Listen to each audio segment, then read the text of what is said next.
എല്ലാവർക്കും എൻ്റെ യൂട്യൂബ് ചാനലിലേക്ക് സ്വാഗതം. ഞാൻ സോണിയ ജിനോഷ്.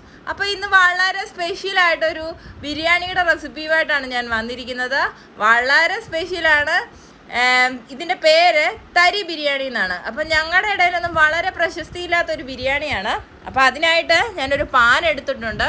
ആ പാനിലേക്ക് അല്പം നെയ്യ് ഒഴിച്ച് 2 പാത്രം റവ എടുത്തിട്ടുണ്ട്. ആ റവ നന്നായിട്ട് ചൂടാക്കി വറുത്തെടുത്തു. അതിനുശേഷം ആ റവ മാറ്റിയതിന് ശേഷം ആ പാത്രത്തിലേക്ക് അല്പം നെയ്യ് ഒഴിച്ചു കൊടുത്തിട്ടുണ്ട്. ആ നെയ്യിലേക്ക് നെയ്യും ഒരല്പം വെളിച്ചെണ്ണയും കൂടെ മിക്സ് ചെയ്ത് അതിലേക്ക് ഞാൻ നേരത്തെ വേവിച്ച് വെച്ചിരിക്കുന്ന ബീഫ് എടുത്ത് അതിലേക്ക് ഒരല്പം മഞ്ഞൾപ്പൊടിയും മുളക് പൊടിയും മസാലപ്പൊടിയും എല്ലാം കൂടി ചേർത്ത് അത് വറക്കാൻ വെച്ചിട്ടുണ്ട്. ആ ബീഫ് വറന്നതിന് ശേഷം നമുക്ക് ആ എണ്ണയിലേക്ക് തന്നെ ഇഞ്ചിയും വെളുത്തുള്ളിയും പേസ്റ്റും കൂടെ, ഇഞ്ചി വെളുത്തുള്ളി പച്ചമുളക് എന്നിവയെല്ലാം ചേർത്ത് ആ പേസ്റ്റ് അതിലേക്കിട്ട് അതിൻ്റെ പച്ചമണം മാറുന്നത് വരെ ഇളക്കി കൊടുക്കാം. അതിനുശേഷം അതിലേക്ക് അരിഞ്ഞു വെച്ചിരിക്കുന്ന സബോള കൂടി ചേർത്ത് കൊടുക്കാം. സബോള നന്നായിട്ട് വയന്ന് വരുമ്പോഴേക്കും ഒരു അത്യാവശ്യം വലിപ്പമുള്ള ഒരു തക്കാളിയും കൂടി അതിലേക്ക് ചേർത്ത് കൊടുക്കാം.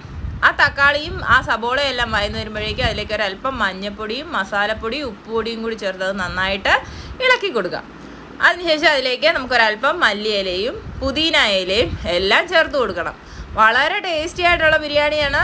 നമ്മൾ കാണുന്നത് പോലെ കാണുമ്പോഴും നമുക്ക് നല്ല ഒരു ഇത് തോന്നും. അതുപോലെ തന്നെ വളരെ ടേസ്റ്റിയുമാണ്. അതിനുശേഷം നമുക്ക് അല്പം മസാലകളെല്ലാം ചേർത്ത് കൊടുക്കാം. മസാലകളെല്ലാം ചേർത്തതിന് ശേഷം അതിലേക്ക് വറുത്ത് വെച്ചിരിക്കുന്ന ബീഫ് നമുക്ക് ഇട്ട് കൊടുത്ത് ഒരല്പം വെള്ളവും കൂടി ഒഴിച്ച് നമുക്കത് കുറച്ച് നേരം മീഡിയം ഫ്ലെയിമിൽ വേവിക്കാൻ വെക്കാം.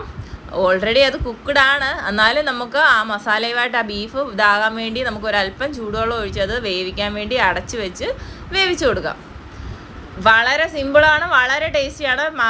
ബിരിയാണി പലതരം ബിരിയാണികൾ നമ്മൾ കഴിച്ചിട്ടുണ്ടെങ്കിൽ ഈ തരി ബിരിയാണി ഞാൻ കഴിക്കുന്നത് ആദ്യമായിട്ടാണ്. ഞാനൊരു വീഡിയോ കൊണ്ട് അത് ഇഷ്ടപ്പെട്ട് ഉണ്ടാക്കി നോക്കിയതാണ്.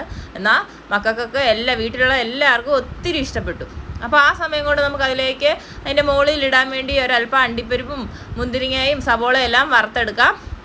അത് കഴിഞ്ഞ് വെള്ളമെല്ലാം പറ്റിയതിന് ശേഷം നമുക്ക് വറുത്ത് വെച്ചിരിക്കുന്ന റവ അതിലേക്ക് ചേർത്ത് ഇളക്കി കൊടുക്കാം. ഞാനിവിടെ 2 പാത്രം റവയാണ്, 2 ചെറിയ പാത്രത്തിനകത്താണ് റവ എടുത്തിരിക്കുന്നത്. ആ റവ അതുപോലെ തന്നെ 2 ഗ്ലാസ് വെള്ളവും ചേർത്ത് കൊടുത്തിട്ടുണ്ട്. ആദ്യം 1 ഗ്ലാസ് വെള്ളം ഒഴിച്ച് തിളച്ച വെള്ളം ഒഴിച്ച് അത് തട്ടിപ്പൊത്തി വെക്കാം.